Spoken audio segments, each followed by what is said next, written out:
मजबूत, वतन पर कुर्बान हो गया। लाहौर में दुश्मन से लड़ते हुए जख्मी होने वाले हवलदार मोहम्मद नवीद ने जामे शहादत नोश कर लिया।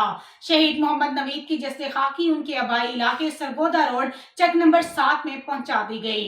शहीद मोहम्मद नवीद को पूरे फौजी एजाज के साथ आबाई कब्रिस्तान में सपुर्दे खाक कर दिया गया। नमाज जनाजा में पाक आर्मी, नेवी और आरपीओ फैसलाबाद ने शिरकत की। नमाज जनाजा में पाकिस्तान आर्मी के चाको चौबंद दस्ते ने सलामी पेश की। मजीद ऐसी खबरों से बाखबर रहने के लिए देखते रहिएगा चैनल 1/1 न्यूज HD।